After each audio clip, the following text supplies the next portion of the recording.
नमस्कार, मैं हूं युगल किशोर और आप देख रहे हैं HP24/7। बिलासपुर में वाटर स्पोर्ट्स की राष्ट्रीय स्तर की प्रतियोगिता शुरू हो गई है। प्रतियोगिता में देश के 26 राज्यों की टीमें भाग ले रही हैं, जिसमें लगभग 550 खिलाड़ी भाग ले रहे हैं। खाद्य एवं आपूर्ति मंत्री राजेंद्र गर्ग ने प्रतियोगिता का शुभारंभ किया। इस मौके पर चीफ सेक्रेटरी ओमकार शर्मा, जिलाधीश बिलासपुर पंकज राय भी मौजूद रहे।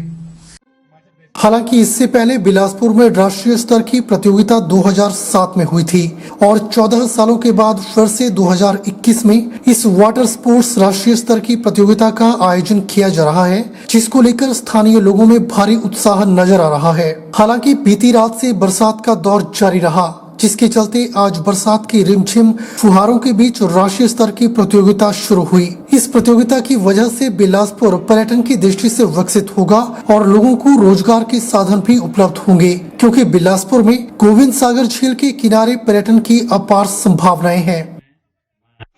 सौभाग्य की बात है कि यहाँ कैकिंग एंड कैनोइंग जो प्रतियोगिता है, राष्ट्रीय स्तर की प्रतियोगिता का आयोजन यहाँ बिलासपुर में हो रहा है। इसके लिए बिलासपुर वासियों को मैं बहुत बहुत बधाई देता हूं और आयोजकों को भी धन्यवाद ज्ञापित करता हूं कि उन्होंने इसके लिए बिलासपुर को चुना। हाँ, यहाँ बिलासपुर का जो लूणू मैदान है और यहाँ जो झील है, यह हमेशा ही यहाँ खिलाड़ियों को आकर्षित करती है और इसके माध्यम से यहाँ जैसे जल के अंदर, थल के अंदर और अपने आकाश की जो खेलें हैं, जैसे पैराग्लाइडिंग है, यहाँ सभी प्रकार की खेलों का जो है यहाँ होना जो है, ये स्वाभाविक रूप से यहाँ एक सौभाग्य प्राप्त हुआ है। यहाँ सभी संभावनाएं यहाँ खेलों की हमें मिली हुई हैं और जिसके कारण जो है बिलासपुर की अपनी एक पहचान है और निश्चित रूप से अब बिलासपुर जो है इन सभी साहसिक खेलों के लिए एक महत्वपूर्ण स्थान हासिल कर रहा है। मेरी टीम में 19 प्लेयर आ रखे हैं और एक कोच और टोटल 17 प्लेयर है। उसमें 5 महिला प्रतियोगिताएं हैं और जो 12 पुरुष प्रतियोगिता है।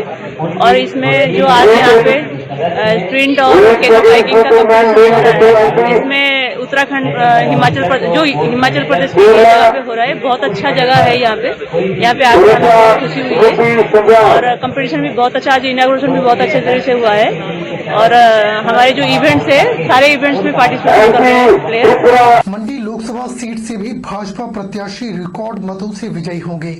यह बात भाजपा के वरिष्ठ नेता एवं जिला परिषद सदस्य मान सिंह धीमान ने पत्रकारों से बातचीत करते हुए कही। जिला परिषद सदस्य मान सिंह धीमान ने परिवार सहित माता श्री नैना देवी के दर्शन किए और अपने घर परिवार के लिए सुख समृद्धि की कामना की। मान सिंह धीमान ने कहा कि इस बार जिला परिषद में उनका प्रयास रहेगा कि क्षेत्र की सड़कों, पेयजल योजनाओं पर ज्यादा पैसा खर्च किया जा सके, लोगों को ज्यादा से ज्यादा मूलभूत सुविधाएं प्राप्त हों। इसको लेकर इस बार प्रयास किया जा रहा है और लगभग 25 लाख रुपए जो बजट स्वीकृत हुआ था, उसके तहत ज्यादातर पैसा पानी, बिजली और सड़कों पर खर्च किया जा रहा है। प्राथमिकता हमारी ये है, जो हमारे जैसे सड़कें हैं, बिजली, पानी वगैरह, यही ज़्यादा करके बजट की प्राथमिकता है।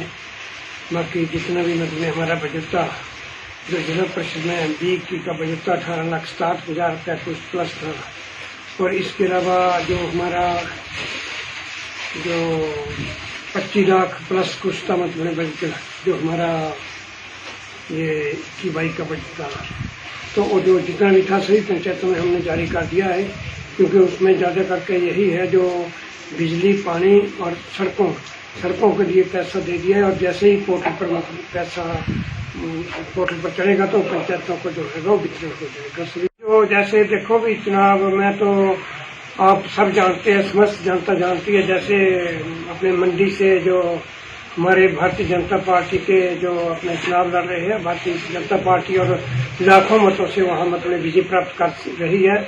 और जैसे और भी जैसे अरकी से भी बीजेपी मतलब काफी मतों से आगे जीत सकेगी। और सभी जितनी भी 4 सीटों में मतलब चुनाव हो रहे हैं, सब जगह भारतीय जनता पार्टी के जो अपने कैंडिडेट है वही जीतेंगे। देश व प्रदेश के अंदर दिव्यांगों के लिए केंद्र सरकार के साथ साथ राज्य सरकारें कई तरह की योजनाएं चला रही हैं, लेकिन हिमाचल प्रदेश के जिला कांगड़ा के फतेहपुर के रहने वाले अर्जुन को किसी भी योजना का लाभ पहुंचा या नहीं। मगर आज के समय में अर्जुन युवाओं के लिए स्वरोजगार की मिसाल बन गए हैं। बचपन से दोनों पैरों से हैंडीकैप्ड होने के बाद भी अर्जुन अपने साथ साथ अपने परिवार का भरण पोषण कर रहे हैं। हिमाचल प्रदेश के फतेहपुर चुनाव की कवरेज के लिए हमारी टीम लगातार ग्राउंड जीरो पर मौजूद है। इसी दौरान हमें अर्जुन मिला और अर्जुन की कहानी बहुत ही प्रेरणादायक है। अर्जुन एक विशेष युवक हैं और उनके पैर में दिक्कत है। उसके बाद भी अर्जुन अपने परिवार का पालन पोषण कर रहा है। अर्जुन फतेहपुर का स्थायी निवासी है और अर्जुन एक रेहड़ी लगाता है जिसमें चाय, बर्गर, टिक्की और फल सब्जियां बेचता है। फतेहपुर एसडीएम कार्यालय के बाहर अर्जुन की रेहड़ी है और करीब 6 सालों से अर्जुन ये काम कर रहा है। अर्जुन का कहना है कि बहन की शादी के लिए उन्होंने लोन लिया था और वे उसे चुका रही हैं। उन्होंने कहा कि मैं सीएम से मिला था कि मुझे कहीं क्लास 4 की नौकरी दी जाए। ये है कि मेहनत करनी चाहिए, है ना, आगे बढ़ना चाहिए। ये नहीं कभी सोचना चाहिए कि मैं ऐसा हूँ, कुछ नहीं कर सकता, है ना, क्योंकि दिमाग तो है ही हमारे पास, चलने में समर्थ थोड़ी हम।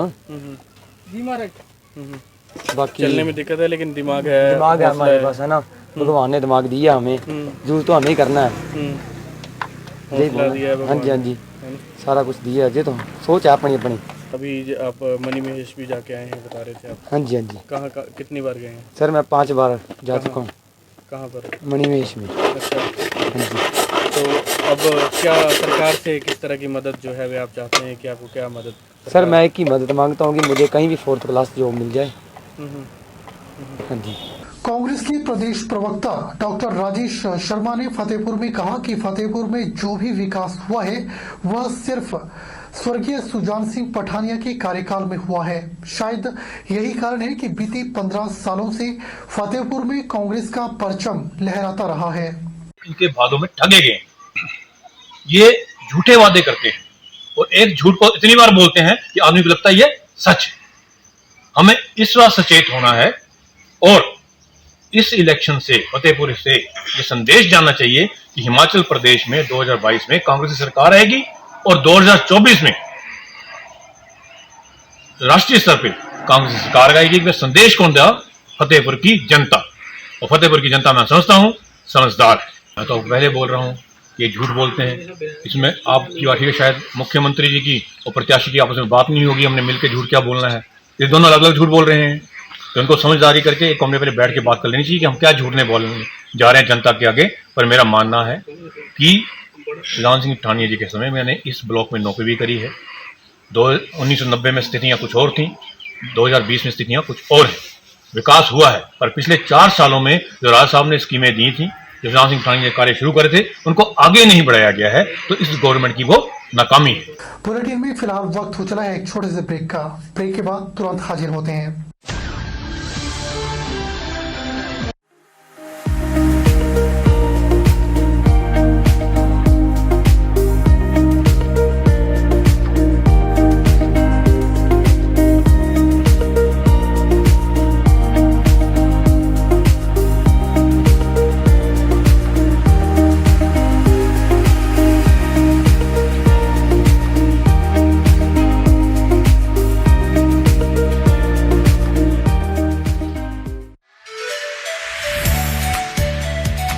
Abhilashi Group of Institution, where you can get admission in 2021 and 22 for BTech in Civil, Mechanical, Electrical and Computer Science Engineering, Diploma in Civil, Mechanical, Electrical Engineering, B Pharmacy, BSc Nursing, PB BSc Nursing, A&M, GNM, B.Ed, DLEd, MSc in Physics, Chemistry, Botany.